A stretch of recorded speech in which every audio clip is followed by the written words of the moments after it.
26 races are complete in the regular season, and we have been left with 16 drivers going at it for a championship with 10 races to go. 3 elimination rounds until we get the championship 4, where 4 drivers will go at it at Phoenix International Raceway for the title. Let's make this short and sweet. Who do I think is going to make it through each round, and who do I think is going to win the championship? We're going to decide that all today. In the first round, we have Atlanta, Watkins Glen, and Bristol. And to keep it short and sweet, Kyle Larson is going to be the first guy I expect to go through in this round. Cut him right there.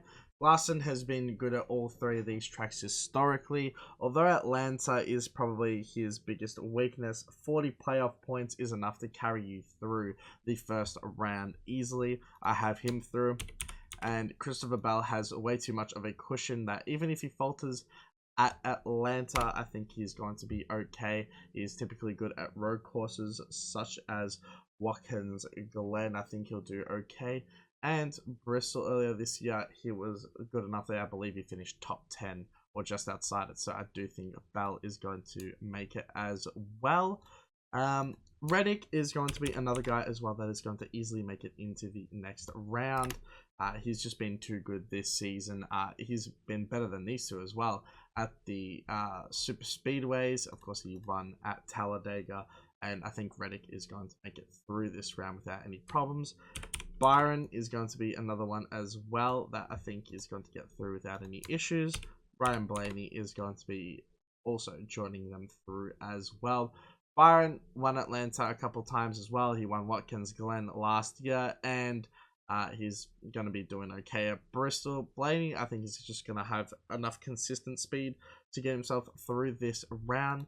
Denny Hamlin either crashes out here in this round, or he just gets rid of all that bad luck completely and wins at Bristol and does well enough at the other 2 races. Of course, Bristol is going for 3 races in a row to win this, so can he do that? We'll have to find out, but I think Hamlin is going to be good enough to go through.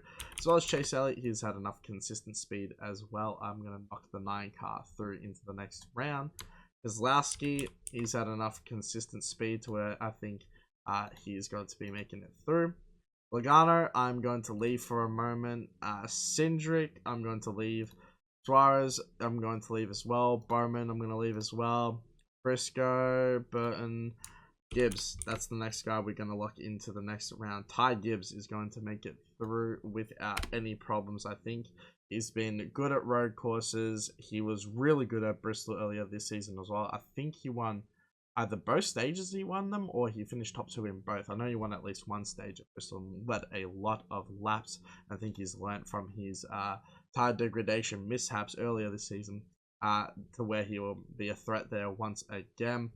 Martin Truex Jr., you couldn't have a colder team going into this playoffs. Him and Bowman are currently the 2 guys that I'm super worried about because they've been very good throughout the earlier part of this season, but they've just been so poor as of the recent races. But we still have 3 guys to put through into the next round. I think Truex Jr.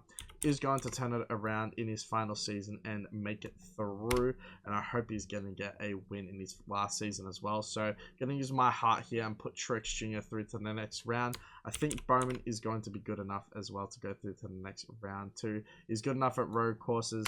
He was pretty good at Bristol earlier this year. I believe he finished 4th, if I'm not wrong. So I think Bowman is going to be okay. And then it's between Suarez, Cindric, Briscoe, Burton, Logano. Logano's had a pretty off year, but I trust him the most out of these guys. It's going to be between him and Briscoe, I think, on making it through to this round. But I think what we're going to do here is do a bit of color overlay. Jeez, I can speak, that'd be great. I'm going to eliminate Chase Briscoe here. I'm going to eliminate Daniel Suarez, Austin Cindric as well. These guys all have to win at Atlanta, I think, or pull off some sort of major upset to make it through. And of course, Harrison Burton as well must win at Atlanta. So Joey Logano, you're getting the green light, my friend. You can go into the next round as well, filling up that last little spot. So Here is your round of 12. We have Larson, Bell, Reddick, Byron, Blaney, Hamlin, Elliott, Keselowski, Gibbs, Truex Jr., Bowman, Logano. And the tracks we have, once again, it's a super speedway. We got 1.5 miles, and we got the road course, the Roval. So first we have Kansas, Talladega, and then the Roval, who makes it through into the next round. This is going to be Kyle Larson's most difficult round, but I still think it is not going to be enough to knock him out of contention. Larson is going to make it through into your round of 8. Then we have Christopher Bell. This could be his most difficult round as well. His 1.5 mile speed has been a lot worse than his flat track speed, which we have shown, which has proven to have dominated for earlier. But I think Bell is going to be okay with his playoff points.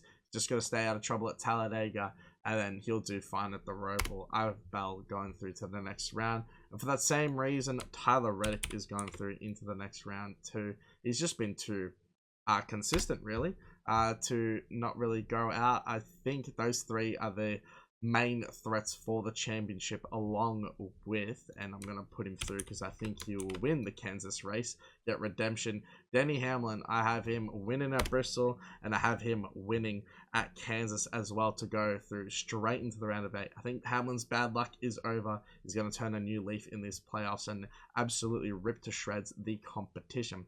That's already 4 cars into the round of 8. Now we're going to go through these last guys here. We start off with William Byron. I think he has a good chance at going through, so I'm going to put him in as well. He's been good at the super speedways this season. Of course, he won the Daytona 500. And then William Byron as well. Generally pretty good at road courses, runs towards the front at the Roval in the past as well. And then we have Kansas, the 1.5 miles, 400 Motorsports have been pretty good. Carlos has been a lot better than his teammates. But I will say Byron is going to run top 10 as well. And with his playoff points, I think he's going to have enough to get himself over the line. Chase Elliott, I'm going to hold on for a moment. Ryan Blaney, I'm going to hold on for a moment.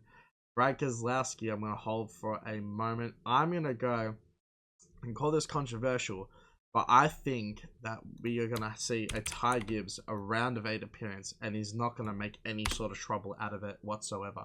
He was doing okay at Kansas earlier in the season, but he had trouble that led to him finishing further down the order. Ty Gibbs did get quite a bit of stage points, and he showed a lot of speed at Charlotte as well, another 1.5 miles. I think that Gibbs is going to make a deep surprise sophomore year run and make it to the round of 8. Martin Truex Jr., boy, oh boy, do I want to put him through, because I think he'll have speed at Kansas. Talladega is always a worry. And then the Roval as well, you never know what could happen. I just don't think Truex Jr. has shown enough consistent finishing to make it through to the round of 8. So I'm going to have to eliminate my boy MTJ here. Let me go ahead and take him out first. He is going to be gone in this round. Alex Bowman, I think Alex Bowman could get through to this next round, providing everything goes right for him. The Roval's in here, which will be his best chance, but I just don't think that the 48 car has been consistent enough to make it through. This is nowhere near aligned. Fix that real quick. And then Logano as well. I just don't see him getting through to the next round unless he wins at Talladega. So I'm going to have him eliminated as well in this round. So it's between Blaney, Keselowski, and Elliott for this final 2 spots. I think Chase Elliott has been consistent enough in this season at 1.5 miles. He had that win at Texas, of course. Did well at Kansas too in the past. He's won the Talladega race in the fall before, and he has been really good at road courses throughout his career. So I have Elliott doing just enough to make it through to the next round. And this is going to be between Blaney and Keselowski. I think Keselowski has the edge over Blaney at Kansas, and they're both very, very good at super speedway racing. Of course, Blaney has won the full Talladega race before, and he's a multi-time winner at Talladega. And then we have, it's all going to come down to the Roval. And if Blaney has a solid enough run, I believe he knocks out Keselowski. But I am going to go for a little bit of an upset here. I'm going to put Brad Keselowski through to the round of 8. And your defending series champion, Ryan Blaney, is going to be eliminated in this round of 12. Yeah, I got to go something kind of a little bit different here. So that's what we're going to do. It's going to be Ryan Blaney out in this round. And now we have the round of 8. Larson, Bell, Reddick, Hamlin, Byron, Gibbs, Elliott, Keselowski. We have Las Vegas, Homestead, Miami. And to wrap off this round, Martinsville. And it could be literally anyone's game here who makes it through. But I do think that there are still, once again, those 3. Actually, this top 4 is pretty much your lock for the championship 4, I think. Like, this top 5, sorry. It's going to be between these guys.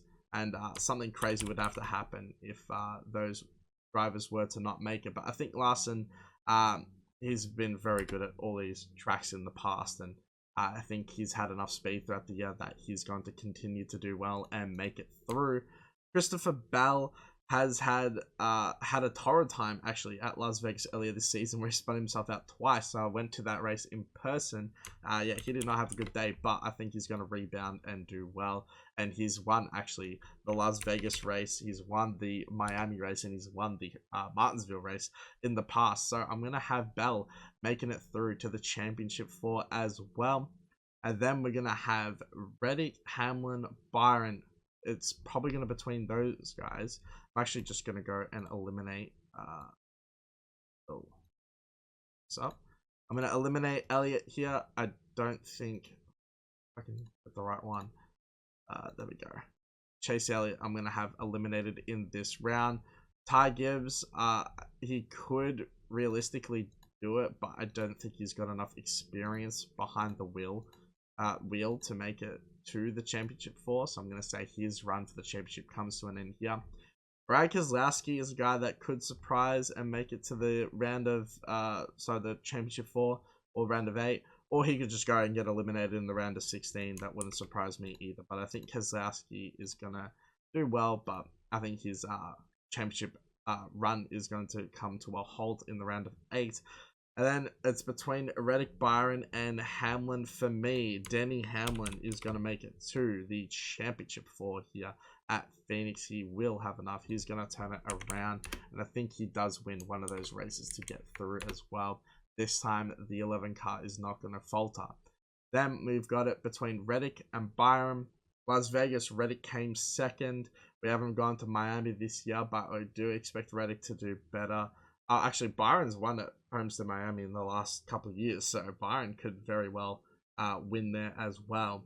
And then we've got Martinsville, and that's where Byron won earlier this year, and the 45 struggled in that exact race last year, so it could be either or here. I'm going to go for Tyler Reddick, although I do think William Byron in those sets of tracks probably is expected to do better, but I just think Reddick will have enough raw speed to make it through. So I'm going to put Tyler Reddick through into the championship 4. William Byron's race is run, and I'm going to have him eliminated as well in the round of 8. And so now we have Larson, Bell, Hamlin, and Reddick battling it out in the championship 4. I'm going to go and say that a Toyota is going to win it this season. I'm going to have Kyle Larson not winning it, and it's going to be between Bell, Hamlin, and Reddick. I think Bell is going to be the favorite going into this race, considering he won at Phoenix. But remember, at Phoenix, Reddick led about 50 laps, I think. Bell led a lot of laps, and then Hamlin led a lot of laps before Hamlin managed to spit himself out. So do I think Denny Hamlin has the bottle this year to win a championship? The answer is no. I don't think so. I think Hamlin's going to come up short once again. I just feel like his teammate Christopher Bell has shown more speed at this type of track. And as long as they don't muck about, the 20 car could win. And then Tyler Reddick, does he have the consistent enough pit crew to make him a champion? I don't know. I think it's going to be based on pit crew. I think Bell's team won the pit crew challenge at North Wilkesboro, and I think that's going to help him win the championship here as well. So Christopher Bell, pretty much everyone's picking him. He's the favorite, but I do think for the reasons I've listed that Bell will be your 2020. Oh, that's the wrong thing. I do think Bell will be your 2024 Cup Series champion, his first ever championship. And yeah, that is pretty much it for this quick little video. Your regular scheduled career mode series will be back soon. And yeah, thank you guys all for watching. Hope you all enjoyed, and I'll see you all next time.